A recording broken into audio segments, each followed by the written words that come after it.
దొంగ ఓట్ల గురించి రాహుల్ గాంధీతో తెలుగుదేశం పార్టీ. జగన్మోహన్ రెడ్డి గారికి ఎట్లాంటి ఆలోచనలు వస్తాయో నాకు నవ్వు వస్తుంది. అరే, భారతదేశంలో ఓట్ల చోరీ, దొంగ ఓట్లకి మూలం ఎక్కడయ్యా? కేర్ ఆఫ్ వైఎస్ఆర్సీపీ కదా, జగన్మోహన్ రెడ్డి కదా. 5 ఏళ్లలో నువ్వు చేసినటువంటి అరాచకాలకు చివరికి ఏం జరిగింది? మా ఉరవకొండలోనే మొదలైంది కదా.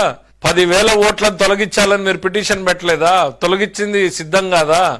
దాని మీద సెంట్రల్ గవర్నమెంట్ కేంద్ర ఎన్నికల సంఘం నుంచి ఓ కార్యదర్శి వచ్చి బిఎల్ఓలకు సస్పెండ్ చేసి తర్వాత 2 జెడ్పీసీఈఓలు సస్పెండ్ చేసింది మర్చిపోయారా? విశాఖపట్నం మర్చిపోయారా? మా పర్చూరు మర్చిపోయారా? తిరుపతి మర్చిపోయారా? దొంగ ఓట్లకి, ఓట్ల చోరీకి, ఓట్ల తొలగింపుకి పునాదులు మీరే. ఇంక రాహుల్ గాంధీ ఏం మాట్లాడతాడు పాపం? ఆయన లేని సబ్జెక్టు, ఆ సబ్జెక్టుకి కర్త కర్మ క్రియ మీరే. ఈ సంవత్సరంలో ఒక ఓటు పెరిగిందో ఒక ఓటు తగ్గిందో మేమైతే చూసుకునే పరిస్థితిలో లేం.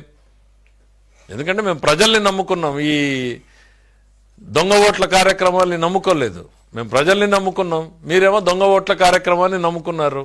ఎన్నికల సంఘంలో చావు దెబ్బతిన్నారు. గతంలో 2 ఆఫీసర్లను సస్పెండ్ చేసింది. ఈ రోజు వరకు కూడా వాళ్ళకి పోస్టింగ్లు లేవు. మేమే అయ్యా కనికరించండి, ఇంకేదో తప్పులు చేశారు, అయిపోయింది, బుద్ధి వచ్చి ఉంటుందిలే, 2 ఏళ్ళు 3 ఏళ్ళు అయిందని చెప్పాల్సిన పరిస్థితికి మేమే వచ్చాం.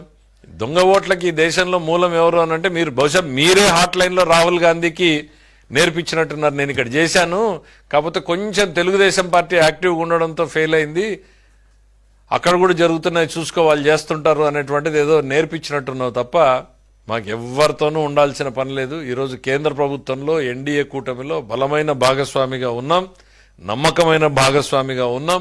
ఈ రాష్ట్ర అభివృద్ధి కోసం ఎన్డీఏ కూడా బ్రహ్మాండమైనటువంటి సపోర్ట్ చేస్తూ ఉంది. కాంగ్రెస్ వ్యతిరేక పునాదుల మీద వచ్చినటువంటి పార్టీ మాది.